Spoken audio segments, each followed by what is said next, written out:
I have this morning received a letter from the Secretary of State which I wish to draw to the attention of the House. The letter reads as follows.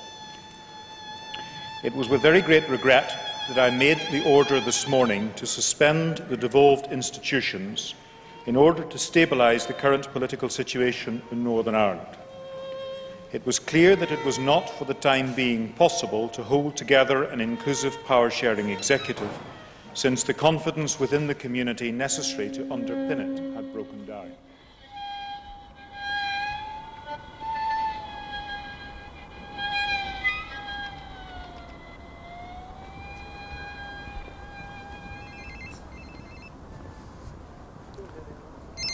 Nally. Yes, my son. I'm just arriving here at Parliament Buildings. How are you? My name's Eamon Malley. I've been working as a political journalist here in Northern Ireland for the past 30 years and witnessed the endless quagmire of inertia that has been the history of this place.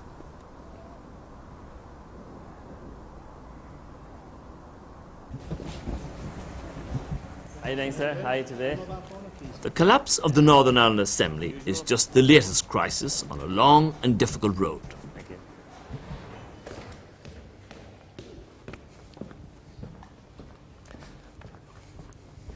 Reporting politics is my way of life, but I'm also passionate about art.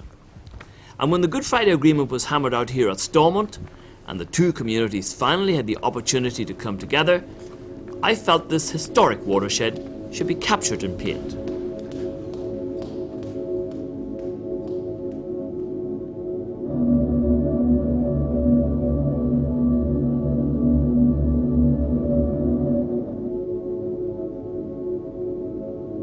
It's more than 80 years since an artist last recorded a momentous political event here in 1921, when King George V and Queen Mary came to Belfast to open the very first Parliament of Northern Ireland. William Connor was commissioned to capture that occasion for posterity.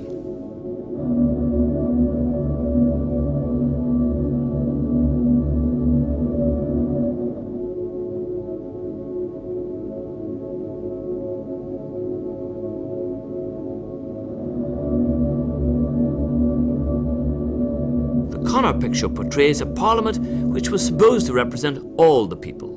In reality, nationalists were largely ignored. The Unionists were monarchs of all they surveyed. It was essentially a Protestant parliament for a Protestant people. That is why, 80 years later, in the wake of the signing of the Good Friday Agreement, I was convinced of the need for another portrait, to make a pictorial record of this generation of politicians, because for the first time in our history, we were having Republicans, Nationalists, Unionists and Loyalists all together in the same administration in a new Northern Ireland Assembly. In relation to that. And therefore, I will seek to be as open as possible as I can with the House, but it is also my view that when there is a cliff, one drives as far away from the edge of it, not as close as possible to the edge of it. And I will therefore be careful. The most important person to convince was the Speaker of the Assembly, Lord John Alderdice. He shared my vision and the portrait was commissioned. Mr. Speaker, events took place at the door, one of the doors of this House when you were absent. Two members of this Assembly were seen on television hastening journalists and television cameras to disobey the order of entering the House by putting their machines through the check.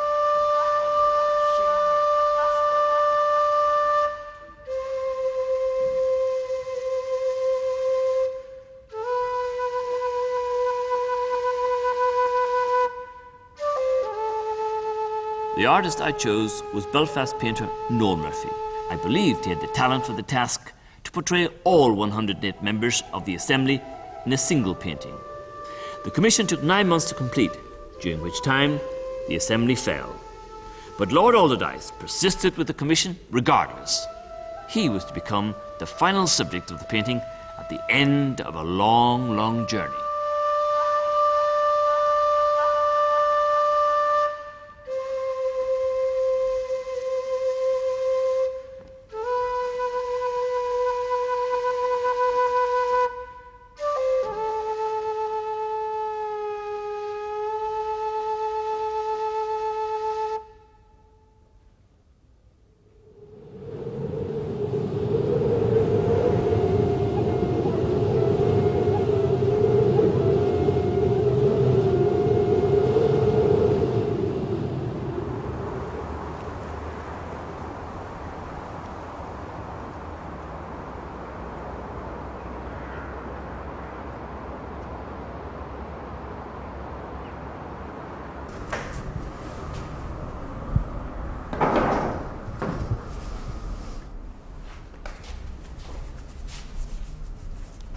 When I first got offered the commission, I couldn't believe it. I was actually going to make the painting that I've always wanted to do. And originally, the painting was meant to be 20 foot by 12 feet or 14 feet high. And I had this grand vision of a painting with all the politicians digging the foundations to a new society out in the grounds with Stormont in the background. But from there, things progressed and changed into one of the most difficult commissions I've ever been given.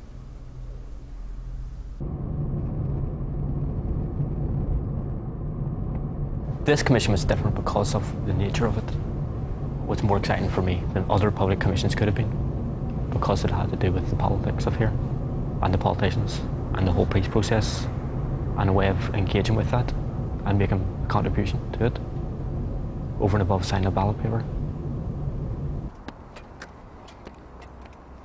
The main difficulty I had was getting a better likeness of these people that existed in newspapers and on websites, which were all flashlit. I wanted to relight them all and create images from that to suit my painting. Ministers demonstrate clearly that they are no longer in breach of the agreement. And so far they have failed to do that. So whatever took a camera, a sketchbook, or a video camera, it was all just tools to get them here. Ideally, I'd have liked the 108 of them to come and sit, but it would have taken 5-6 years to paint them all. As much as possible, I got as many as I could painted from life.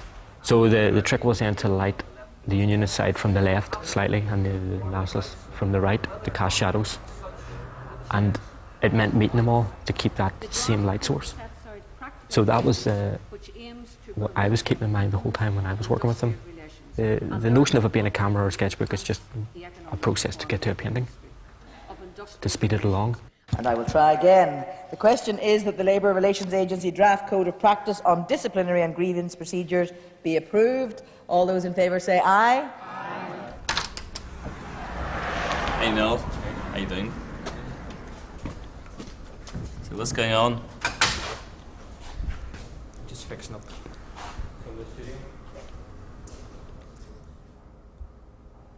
As I understand it, when Willie Connor was doing his portrait all those years ago, everybody was looking in the one direction, looking at the royal personages. Mm-hmm. Now, he had to realise a device to give a focus and a perspective to the actual painting. And he turned the politicians looking at each other. Now, will you have to apply a similar device if you're forced with a situation where if you looked into the chamber, all you see in many cases will be the backs of heads of politicians? The problem with this composition, all the politicians, MLAs, speak through the chair. To the speaker? Through the speaker. So they all turn towards the speaker. So the natural viewpoint of the painter is to sit where the speaker sits. The painter had to be a person who could actually do figure drawing. There was no point introducing this commission to an abstract painter. And that's why eventually I settled on Noel Murphy as my choice of artist to execute such a process. Noel Murphy lives in the 15th, 16th, 17th, 18th century. He's really not of our time in terms of how he thinks.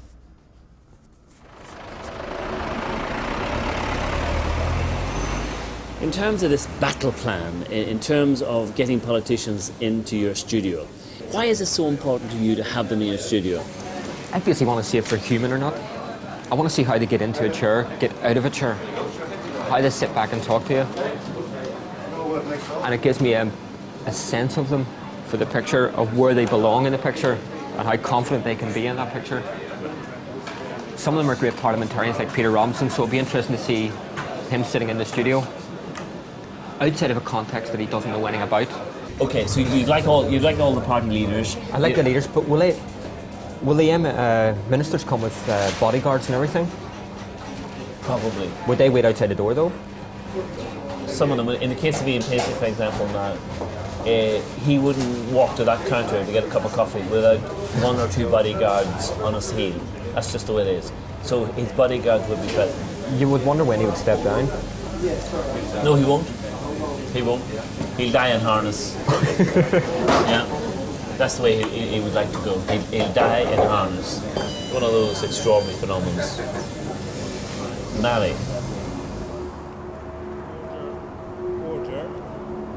I have this morning received a letter from the Secretary of State which I wish to draw to the attention of the House. The letter reads as follows. The vision of the picture was in a sense to see all these people together in the one room, which is what the whole peace process was about. I was trying to carry the painting in terms of the last 4 years and somehow live those experiences through that painting. And in a sense, it was to bring some sort of dignity to the chamber as opposed to what went previously. I nevertheless believe the agreement has delivered enormous benefits and points the way forward. I and my ministerial team... Why has he broken that promise as well? He said he would listen to the people, and he has ignored them. He said he would listen to the Assembly, and he has ignored them. Perhaps you'll explain why the last act that he has done as minister has simply reinforced the view that he's duplicitous, deceitful... Order.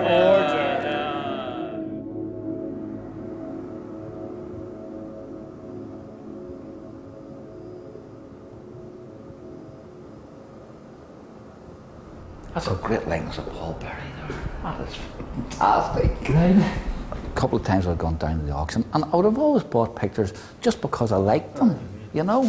Because I've got about 6 of those pictures. I'm thinking of bumping you off. Get this one done and then we'll get you bumped off. You know?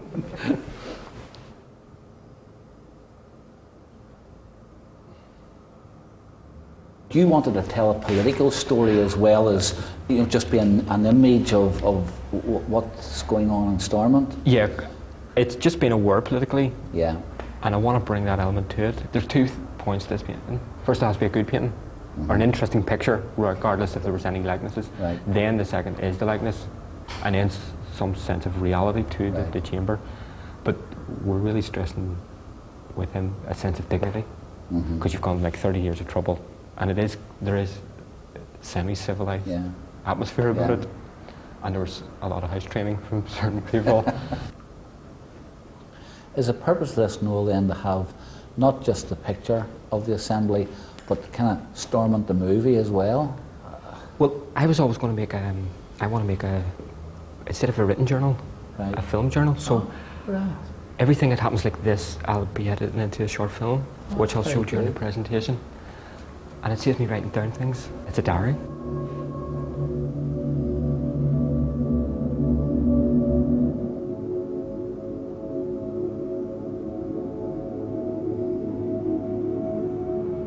Paisley Jr. Mr. Paisley.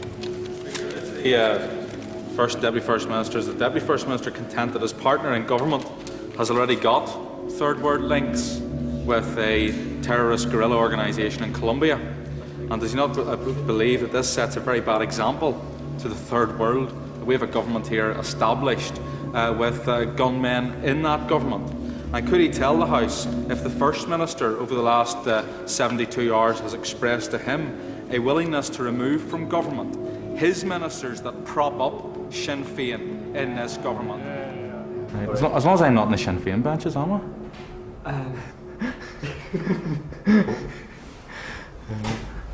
That's the problem. I have to keep some sort of reality to it. I can't have any Sinn Féin over that side. Right. There's Sam Wilson and Nigel Dodds. Paul was the first one. John Taylor's up with us. I have to get at least one union to stop at the top. You know what I mean, aye.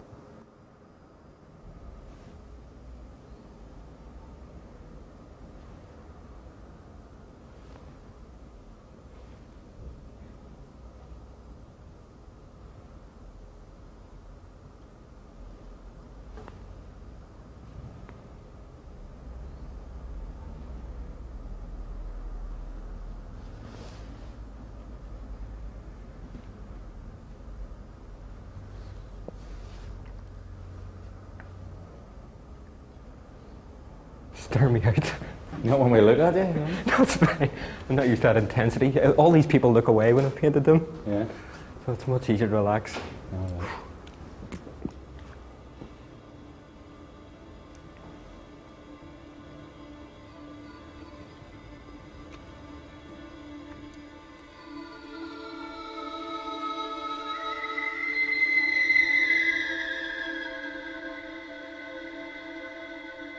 call the Minister of Agriculture and Rural Development, Ms. Bree Rogers.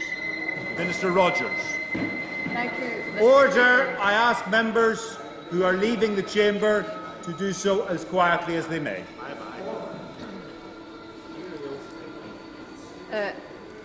Thank you, Mr. Speaker.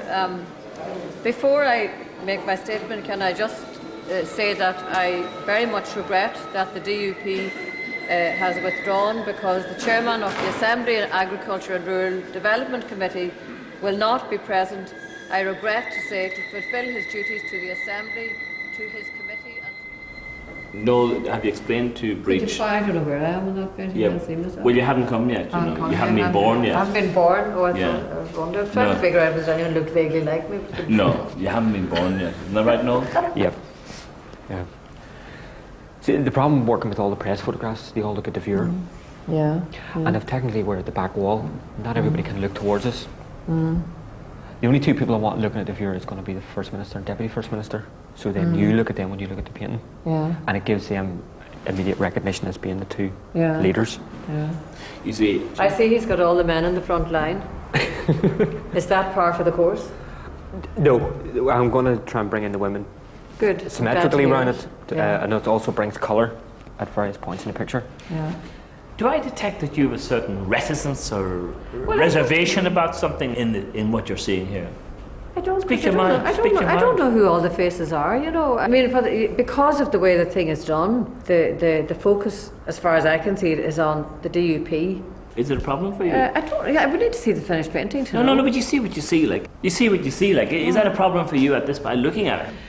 What would strike me about that painting now, as someone who didn't have a clue about the seating arrangements, the key figures in this assembly were John Taylor, Dodds, Sammy Wilson, and Jerry Adams. They are the key important figures in that painting. So, what do you do? Yeah, well, exactly. What do you do? I don't know. It's Who arbitrates? Who arbitrates?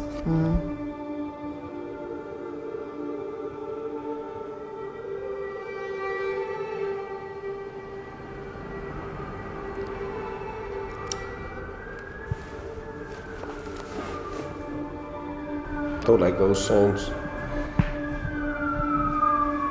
Don't like those sounds.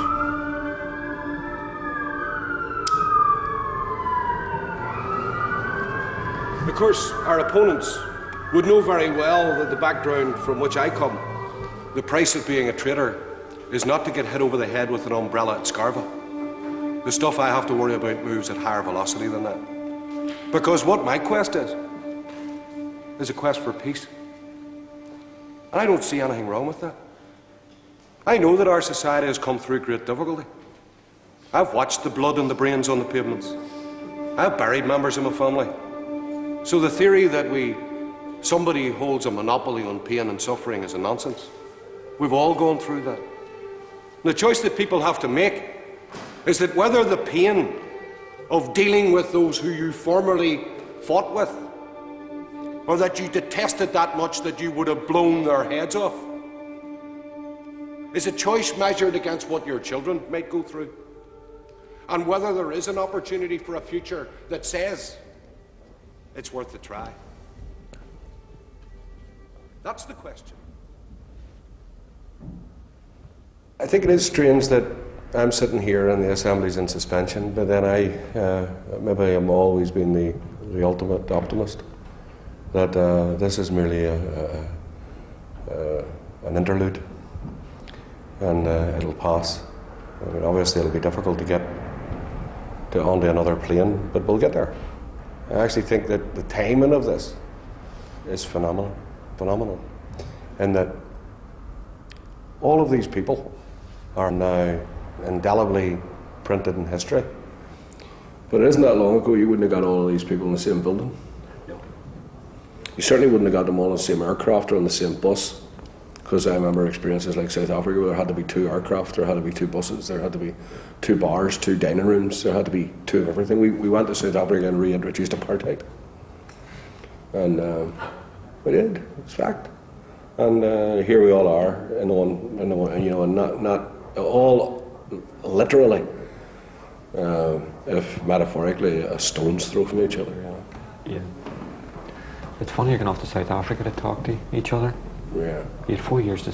Well, listen, it's unionism going to South Africa, or elements of unionism going to talk to each other, because the bitterness is such that that interaction in a political context has been pretty impossible.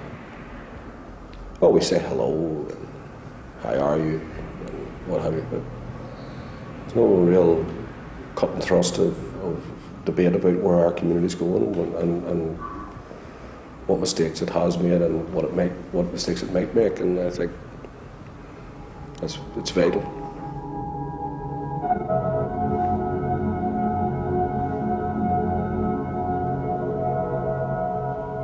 And I think it is probably important to remind ourselves of how far we have come, not just in the last few weeks, but in the last few years, because when you're in this chamber, you often can forget.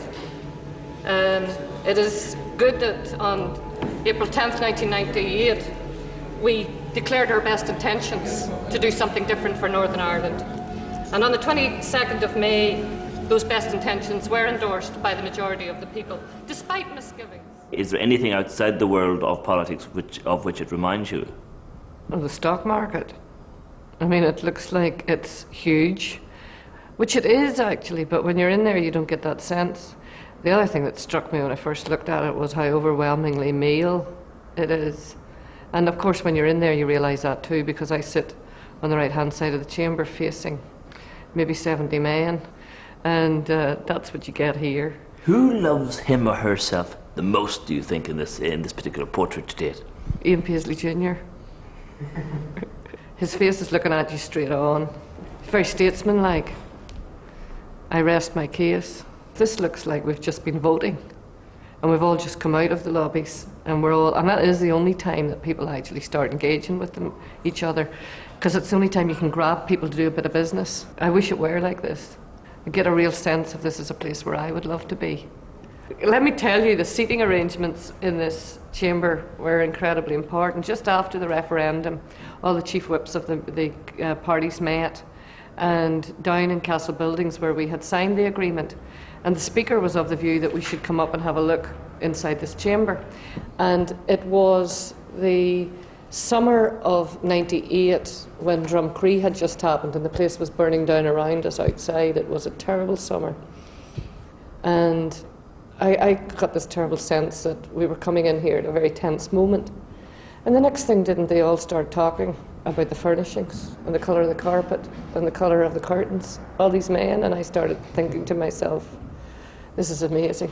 There is kind of chaos outside, and there's a furnishing discussion going on inside. And then I thought, this is going to work. Because if they're that animated about the thing all being colour-coded, it was amazing, isn't it, that these are the kinds of things that were focusing people's attention.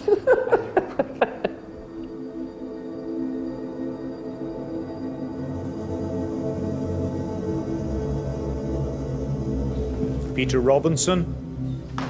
Thank you, Mr. Chairman. Ms. De Bruyn has said that she considers today's proceedings to be a step in the right direction.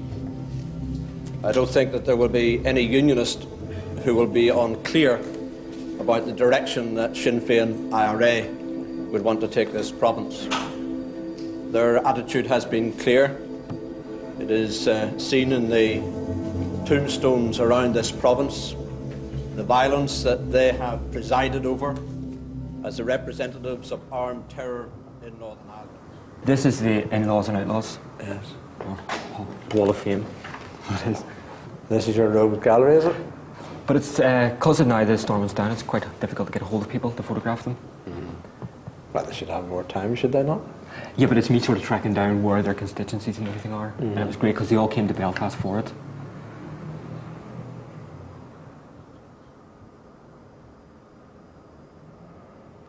You have 108 heads there, do you? There's about, I think there's 86 at the moment, so still to find space for a lot more. I'm going to take Peter Weir out and put Trimble down here. So your eye will go to the... All the knives in his back. There was another way of reading it that you all supported him because you're all kind of around him.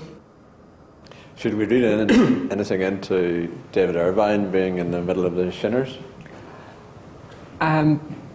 It's quite hard to find a space for who would be here on the right. So I need to bring him forward a bit. And I find that he's got a really good face that I want to concentrate on. Some of the faces are more interesting than others, and I want to use that from a painter's point of view. Jerry Adams is getting a wee bit close to the DUP benches for my liking there. Have a barrier Need there. to get a wall built in there. Where's Doc? Dr. Paisley? Oh, I'm going to have him here, probably, or else in here. Yes, I see John Taylor's trying to get in on the back of the DUP again. He's lost his 40. He takes a sizable piece of the canvas up, does. but I suppose you do have to do it in proportion. John Taylor would be lost in the background, and he's got a great face to come up at the front, and he's been Maybe that's the in right old image style. to have. Yeah. And being lost in the background.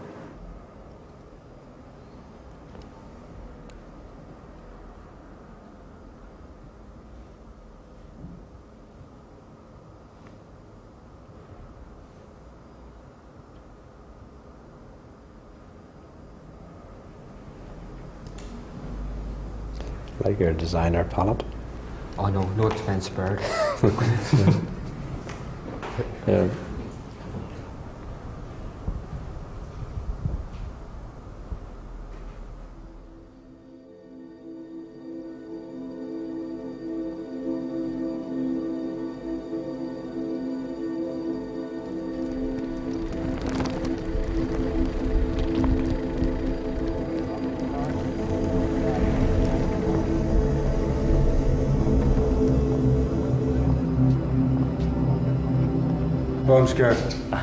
It's in Bedford Street. Continuity said that there was a bomb would go for 35 minutes, but that's 50 minutes or 55 minutes, so I suppose it's plus a change, I suppose. Yeah, as they say around Farkhill. Yeah. Noel wants to talk a little bit around the studio with you privately, get a look at you, and then he'll start working you into the picture. That's the general approach. Yeah. So I suppose it's preferable if you reserve your comments about what you're seeing until he gets engaged with you, you know. I'll do that, Emma, I see you say what you're going to say, anyhow. A new politics has begun. It is time for responsibility and commitment that will allow people on the ground to look at this place and say, they are serious. There is a new politic, not a politic of bickering, not a politics of sectarianism.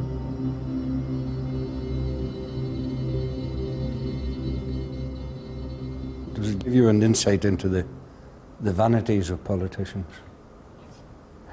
I would have thought it might, yeah. How long do you think this suspension is going to last? It'll last until you get paid anyhow. Yeah. Yes. Well, the original suspension was January 18th, but it doesn't feel like it's really suspended anymore. Suspension has almost become a ritual once a year that people expect it. Yeah. Bit like Halloween when the terrible happenings happen. But then I can point out those in that portrait who have caused it, who have actually created the circumstances where that happens. Hume Seamus, given his role in history in that, would you have any ideas or opinions as to where he might be located in the portrait? Let me put it this way. When people come to look at this, the first thing they'll see is the DUP. And the last thing they'll see is everybody else. And it's always the last thing that people see or hear that remains in their minds. But I would have thought of John as somewhere off-centre, in a way that it draws people's heads and eyes. I think it would be the most powerful means of expressing that. Now there's the amateur, dabbling painter talking. Where would you put Ian Paisley then in this portrait? Where would you think he should be located? I would tend to, again, put him very much off-centre. Put him place him in such a way that he is of it, but not part of it. Now that would be a fairly difficult thing in terms of composition to do. But I think if you can reflect, as it would, the fact that Dr. Paisley has been part of everything. He's been in everything for this past 30 years, but part of nothing. He has always been the guy on the outside of the tent. And we know what people on the outside of tents do. And I think that should be reflected in the portrait as well. The Paisley of the Assembly, but not part of it. Just the same as Paisley of Northern Ireland politics, but not part of any solution over 30 years. I think that would be a powerful statement of that.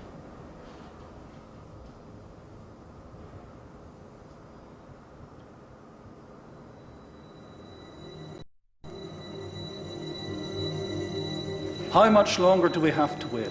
We have waited 3.5 years since the agreement, nearly a year and a half since forming the administration, during which time promises made by Republicans have not been kept, during which time violence has continued.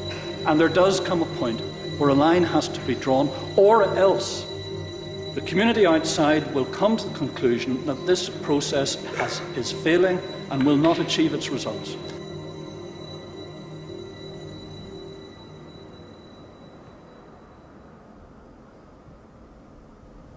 Do you actually go to galleries? Would you visit museums and galleries when you travel? A bit actually, but I keep missing things in London that I'd like to get to.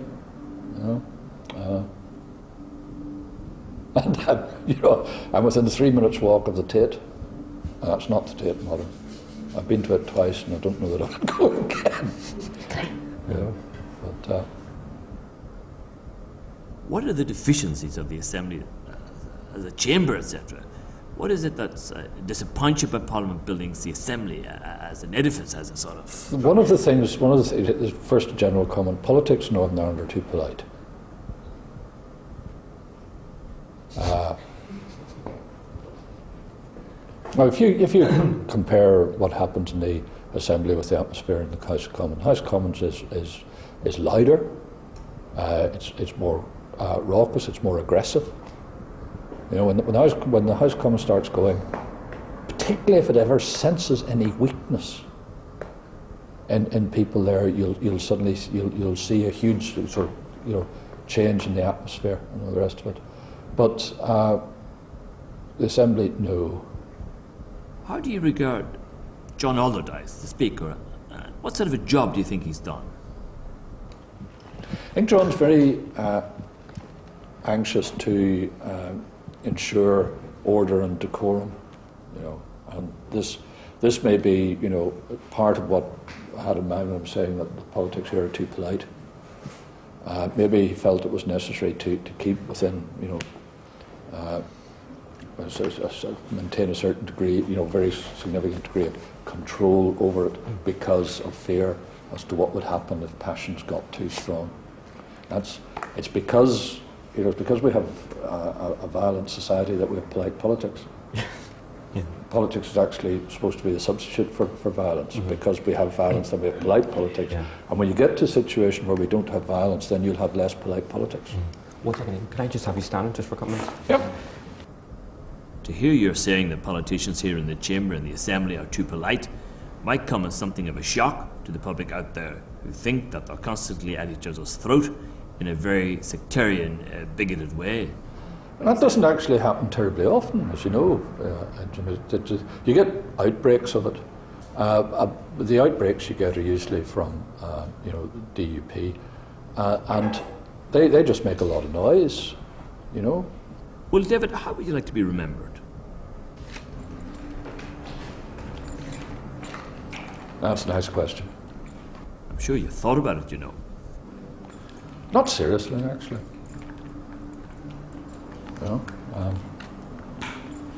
What has posterity ever done for me?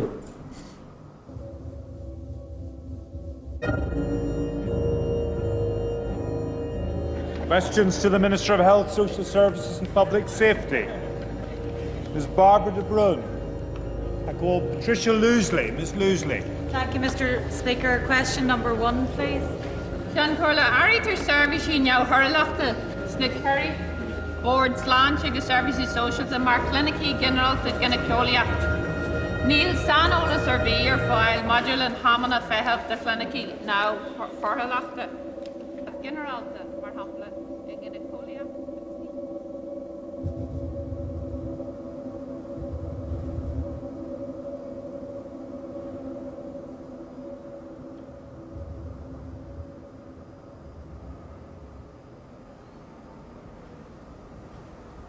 Do you miss other women or a greater number of women within the Assembly?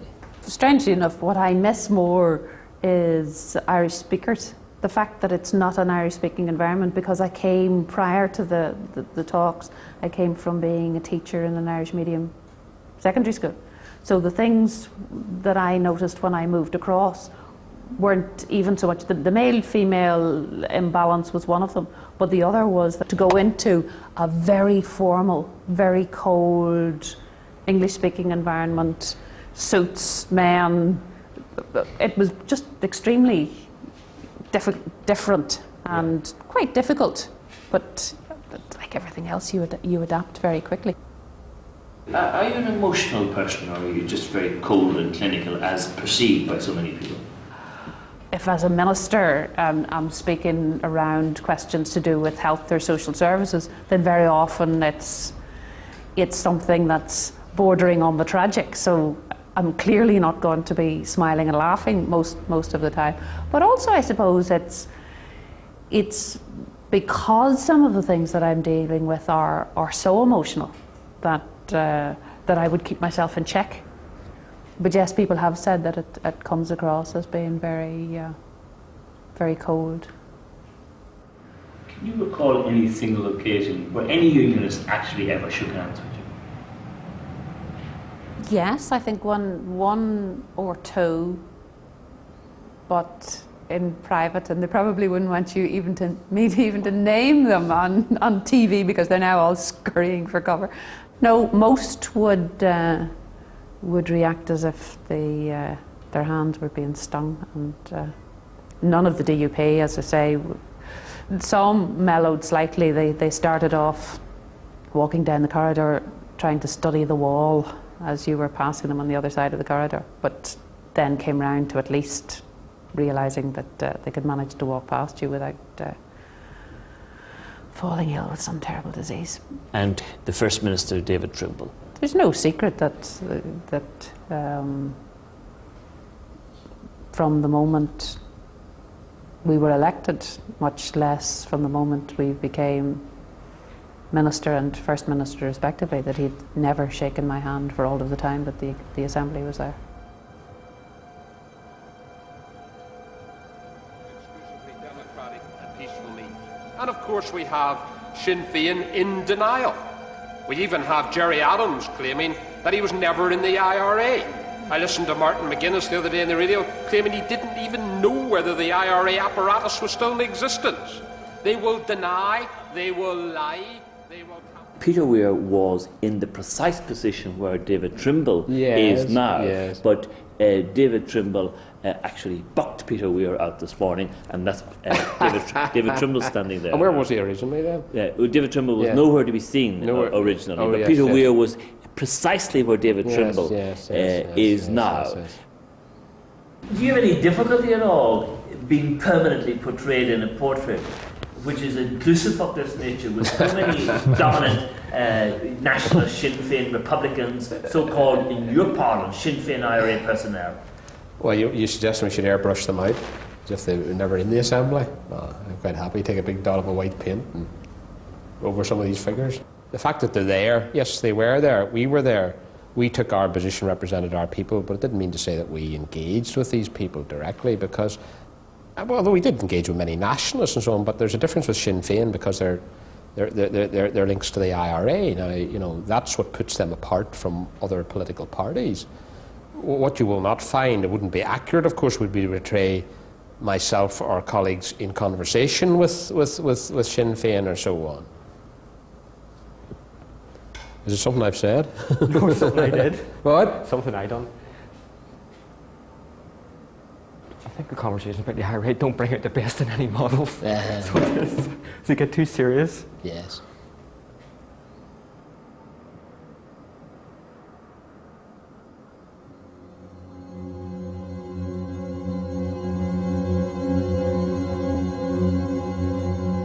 What this assembly will become is not just a talking shop about our past, but a shouting shop about our past, drawing up that past that we want to leave behind us, because we all know the terrible price that all sections of our people have paid for that past. Now we have the challenge before us to create the new beginning. John Hume was my most perfect model because he didn't speak while I painted him. So he was absolutely perfect. And I wish more were like him, because most of these politicians talked and they talked and they talked, which meant it was harder to paint them. So if I could have 117 John Humes, it would have made this painting much easier. John Hume was never the greatest player within this assembly. He was a great figure in getting the assembly to where it is through the last 30 years of unwanting talks.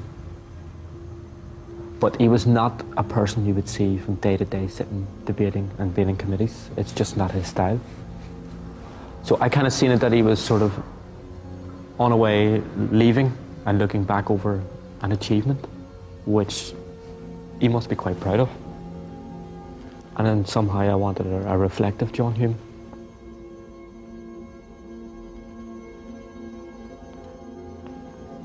Is any water in here? To take a tablet, you think?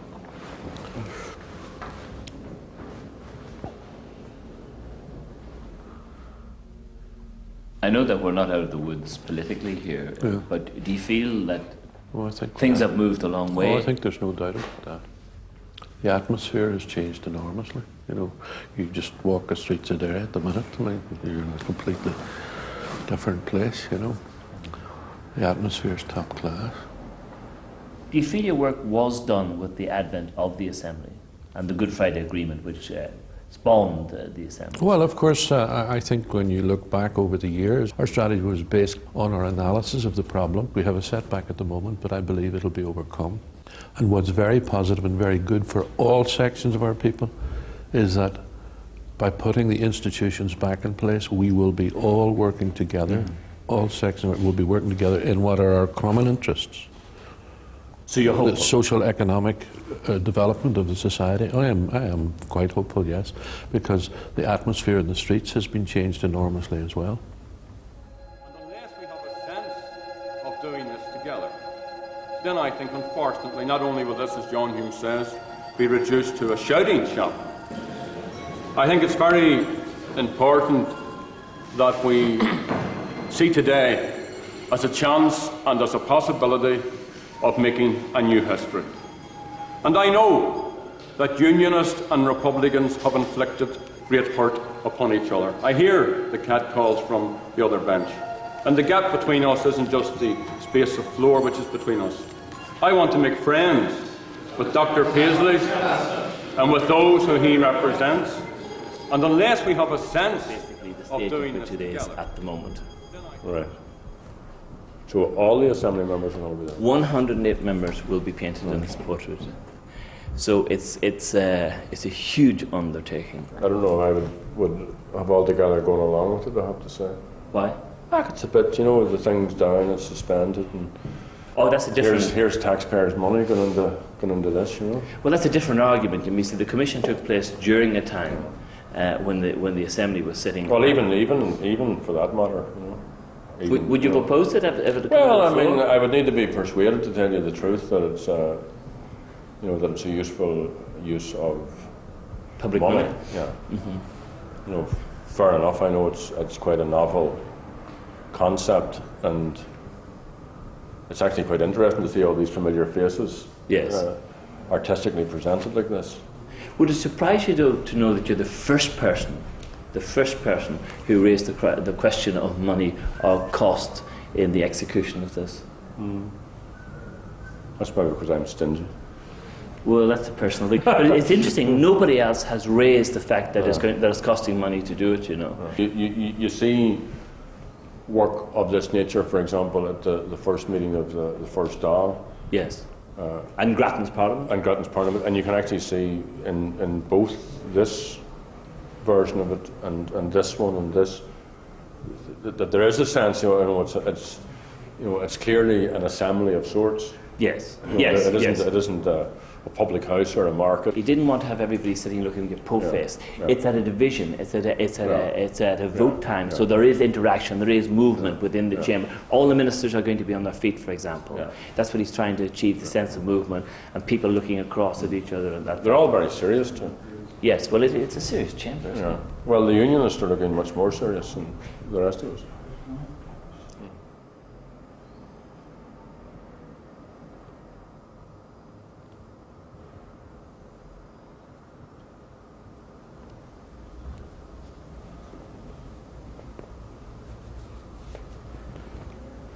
You can see the gender balance is slightly lacking in this. Yeah.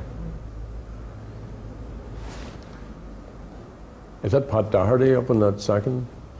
Is tier up here, up behind Conor Murphy? It is, yeah.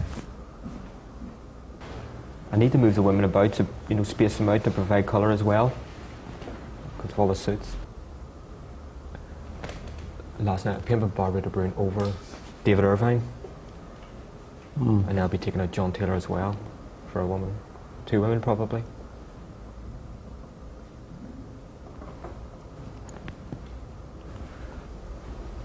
Now, if you're doing this, would you concentrate completely on this? You wouldn't be doing any other thing, or do you? No, these were what I was working on in between, just to break away from the suits. Yeah, well, sometimes if I'm writing stuff, yeah, sometimes it's helpful to go and write a totally different subject. Do you get much time to write? No. I'm well behind deadline now. I'm supposed to have material finished by September. What kind of book is it? It's actually about the peace process. Right.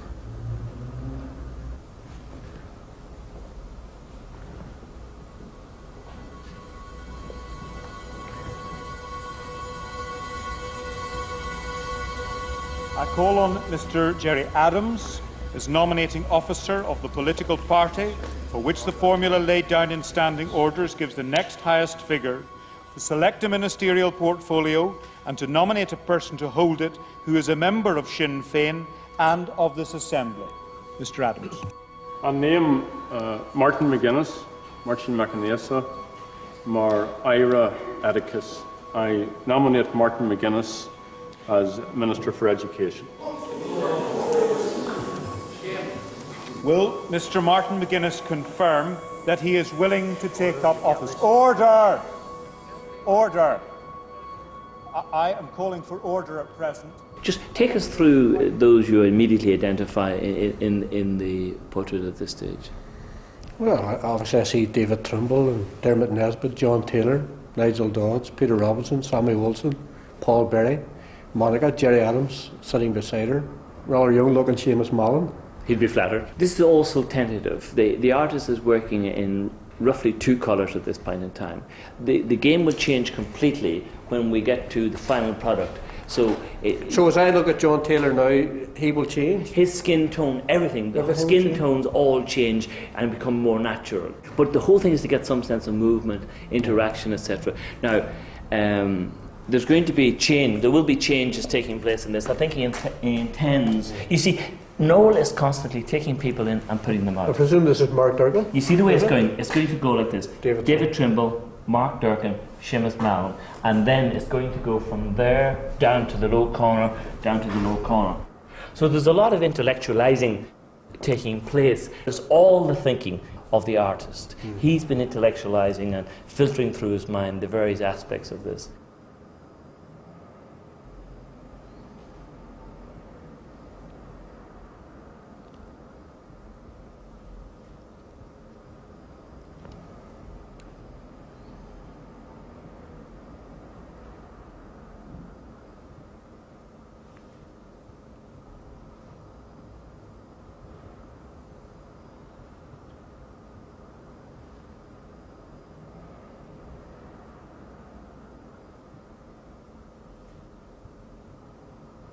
I was just observing, Martin, how unflinching you are in your posture and your pose.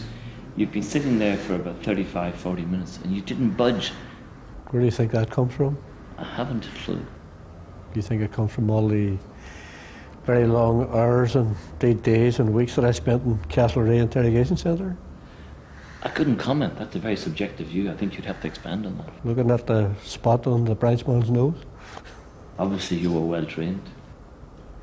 Well, we used to have this almost unreal situation where you would go into these interrogation rooms and these two detectives would sit across the table and try to stare you out. So that was a little game I embarked on with them, and it was a matter of seeing who would blink first, and became quite good at it after all the practice, because the branchman kept changing, you see, of course. Now that you've admitted, though, that you had a past and that you were the IRA, if you could just revisit that period for us. It's very evident that you have emerged from a deeply religious Catholic family. As a Catholic of my own persuasion background, it's something with which I could never come to terms with, actual killing and being a Catholic. From your perspective, how did you ever reconcile that? What informs you to allow you to do the two things, to be a Catholic and to be part of the IRA?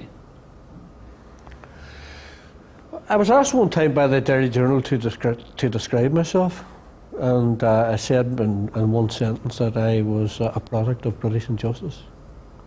And I often do tell the story about what were very formative days in Derry, whenever, for example, there was no real IRA at all, well, pardon the pun, and at a time whenever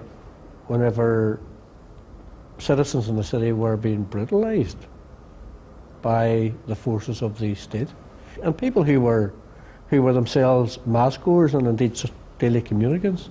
I saw them on the streets with petrol bombs and stone. I saw them filling bottles, and I saw them encouraging young people and indeed themselves participating in attacks on the RUC and the British Army. Obviously, now when you fast forward 30 odd years, ask the question, then the answer is that you have to be there to experience what happened. You have to understand the emotionalism of the time, and you also have to recognise that throughout the world there is a belief, whenever tyranny is being used against the people, that the people actually do have a right to defend themselves. And you also have to remember, you know, we were 18 and 19 and 20 years of age. You're not talking about people who were, you know, mature in years, who were, you know, 40, 50 years of age. You were talking about people who had seen violence being used against a community that have effectively been treated like second-class citizens since the foundation of the state. And so it was easy to rationalise all of that. There was no difficulty whatsoever. I mean, I often recall people, particularly at the retreats in Derry, you know, going up to confession, and they would come out and relate these stories afterwards about getting to the priest who maybe came from County Cork or County Kerry, that they had been involved in violence on the street against the British Army or the RUC, and been told effectively, well, don't be worrying about that, that wasn't the son. Terrorists, whatever their hue, colour, orange, green, polka dotted, have no place in a democratic assembly. Perhaps the biggest indictment, Mr. Speaker, of the total falsity of Jerry and Martin's brave new world in which unionists will be cherished equally is the vicious, the vitriolic, the prejudiced rant of Mary Ennis. Take me through the images. How do the images come across to you at this stage? There we have a collection of Democrats and former assassins in political communion. Wouldn't it be great, though, to see a collection of former loyalists there who were affiliated with their past, sitting in the chamber, sharing You say former loyalists. I mean, I don't accept that for a moment. I mean, as far as I'm concerned, there is absolutely no distinction between the loyalist representatives that are still intimately associated, to use a media term, with the thinking of the UVF or the UDA than there is between the political figures of Sinn Féin and those whom they represent, those whom they honour, those whom they say are great men, heroes, the sort of heroes who shot bread servers in the back with their bread tray or murdered teachers in front of their pupils. Okay, we could talk about this all night. Where would Big Bob like to be in this portrait? Well, I suppose wherever I could be the greatest irritant, the conscience of these people, because you know, when I made my maiden speech in the House of Commons, I made the point that when opposition and government are in grave and holy communion and agreement, somebody somewhere is being shafted. Right. The real purpose of the House of Commons and of this Assembly should have been cross-party debate between government and opposition. The trouble with the Assembly, and I think maybe the question that will arise out of this painting, is the absence of government and opposition. What we have here is a big mix, and the artist has got it right in that sense, because this big mix is what the Assembly is. There is no opposition. There's also an atmosphere about it of the Tower of Babel.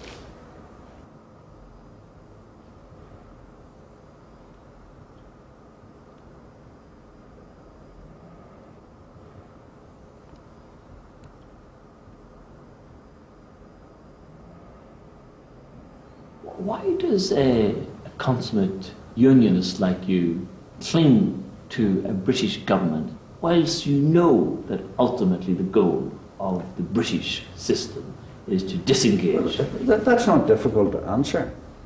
I don't cling to the British government or the British goal. I cling to the identity of being British as opposed to being Irish, because it is what I am. Do you feel British? Yes, of course I do. Do you think you have much in common with the people in Finchley? I have a lot in common with the people in Scotland. I have a lot in common with the people of Leeds and Yorkshire. What have you in common with them? Well, I'll tell you what I have in common with. I have in common with them all the things that we're now hearing about who are Great Britons. I have in common with them a common historical heritage, of shared experiences in peace and in war.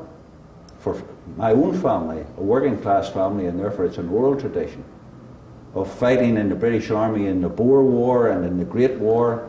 My father, my uncles, my brothers and sisters in the Second World War. I have common, their literature is my literature. Shakespeare is as much mine as it is the voter in Finchley.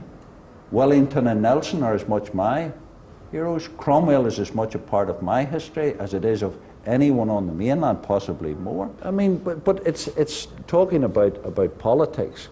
It's the observations, and again I quote off the cuff, you know, for why does treason never prosper? Because if it prospers, 'tis not treason.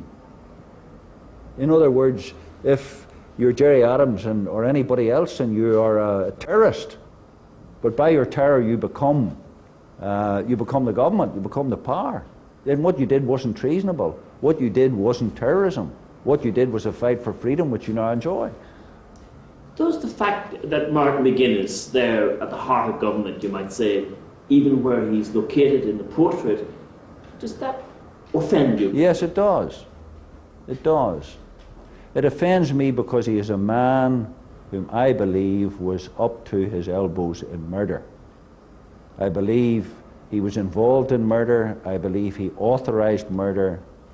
And I believe that such people should be properly an object of offence. That the IRA would continue to plan. That the IRA would continue to plan their acts of terror and carry them out as they wanted to. And since the Belfast Agreement was signed, the IRA have been updating its weapons and bomb techniques in Colombia. They have been rearming from both Russia and Florida. They have been targeting leading political, judicial, security, forensic and loyalist figures using updated intelligence files. They have been identified by the police as the only major line of inquiry into the breaking in at Special Branch headquarters in Castlereagh. They have murdered over a dozen people since 1998. Hello there. Nice to meet you. This is the artist, Noel Murphy, Dr. Paisley. Where are you going to put me, Noel? Right here in the corner. Here. Right, that's right. That's my turn. That's where I sit. But it means I can do it quite life-size, quite big. That's right. Near enough, yes. I don't want to, no, be lost. No. Right, good. But some people are going to have to go to the back. Yes. And it's just unfortunate. Also, the idea was to have all the ministers standing, so they stand out. But I'm putting these two sitting down. Yes, quite so. Yeah. They have don't partake. No. They don't partake of the pig. Yes. The pork. Yeah. They're circumcised. He certainly have flattered this boy here. He's not as good looking as that. No. Poor Michael McGibbs. Huh? We call him the funeral director. Why do you call him the funeral Because he's so miserable looking. Oh, yes. Even if he's handing out money, he's miserable looking. Is that not defamatory or No, it's libelous? not at all. You look at him. If you got him to look at milk, it would become buttermilk. What about your offspring? Oh, How do you think he's shaping up? He's very grim looking. Look at it. Yeah.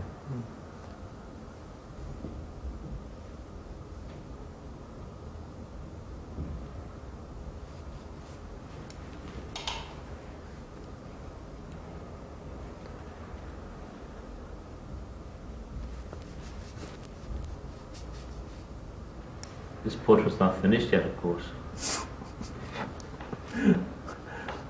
This portrait is a sheep among the goats.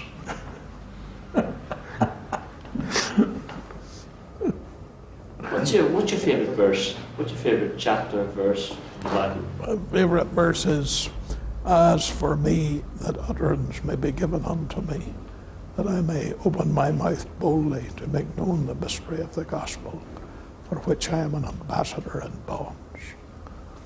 Ephesians 6:19 and 20. I added the bit about the bonds after I went to jail.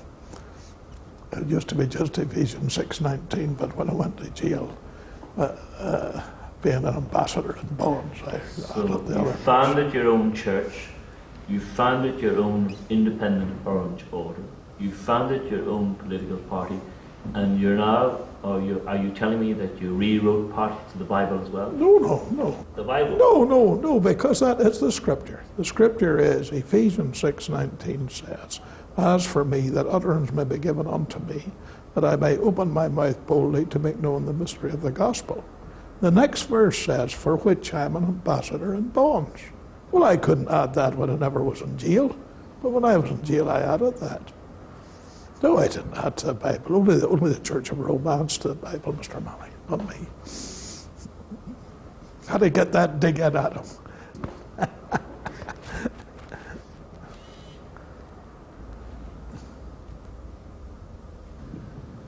Do you remember our first encounters? But do I remember the first encounter? You met me at my house. I had just bought the house, and you came dandering round, and you said, "My name is Eamon Malley. I'm taking up an appointment with the Downtown Radio." And he says, "I hope you'll speak to me." And I said to you, in a very sharp way, "Why wouldn't I speak to you?" The next time I went round to the house, the whole bay window was blown up. UVF laid a bomb at it, blew the whole thing up. And then when we moved in, they fired bullets through the bedroom window. So we had a welcoming party. And was that a UVF? Yes, the paramilitaries were always very hard on me. I mean, their literature was terrible, filthy.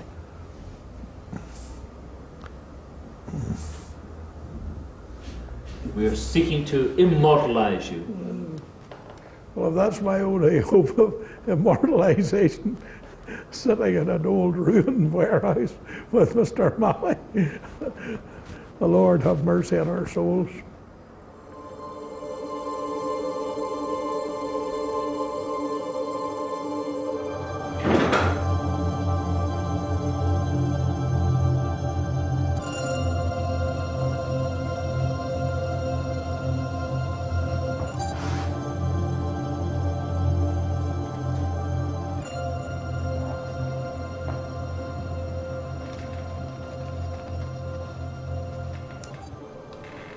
This was a short period in my life.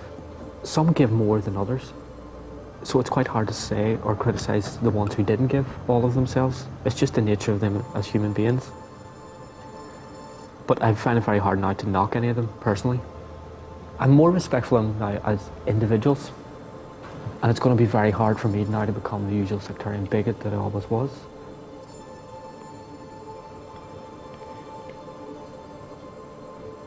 The main thing what I wanted to achieve through this whole process was a sense of coming out of the darkness. That we came out of the 30 years of darkness through the nature of this peace process and the fact that this room now exists. But also the studio was blackened out as well. So I lived in darkness except for the artificial light. And now that this painting has finished, I want to let the light all back in.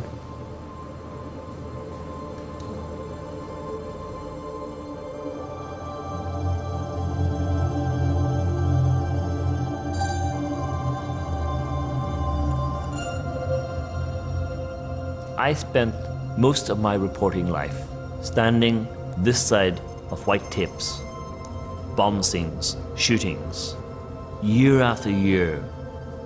The death toll, 50, 60, 70, 80, 100, as high as 500 in 1972. And that's why I believe that the Assembly will rise again, Phoenix-like, because minds are changing slowly. This portrait, it may not be the greatest thing that has ever happened, but there is an absolute tolerance within each and every one of those politicians to be seen for posterity in the same frame, be they from the SDLP, Sinn Féin, the Ulster Unionists, the Democratic Unionist Party. They're all now in this portrait together. Things are changing. It's evolution. That's what gives me hope.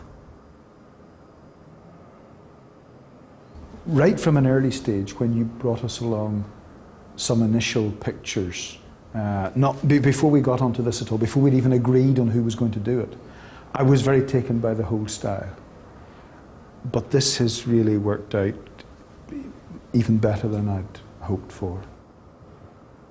I can look at this and it's just like looking down from the Speaker's chair, you know? You can see them all and you know them, they're characters, it's not just a picture.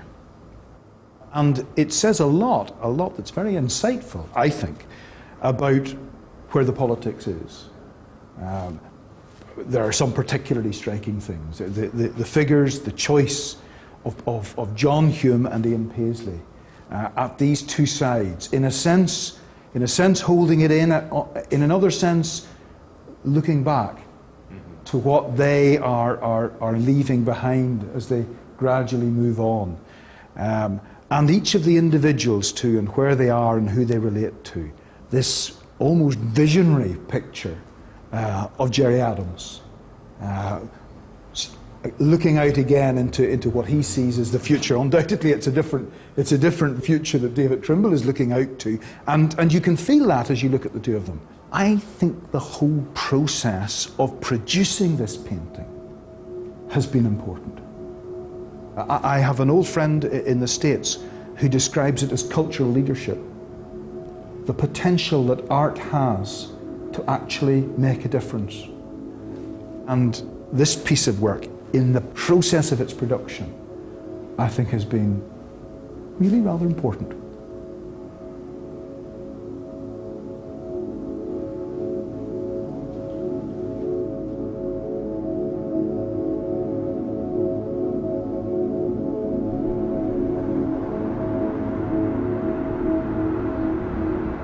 The painting would be constructed around a division. I guess we call it The House Will Divide. It seemed a not inappropriate name for a portrait of this assembly. Eamon, would you help me do the honours?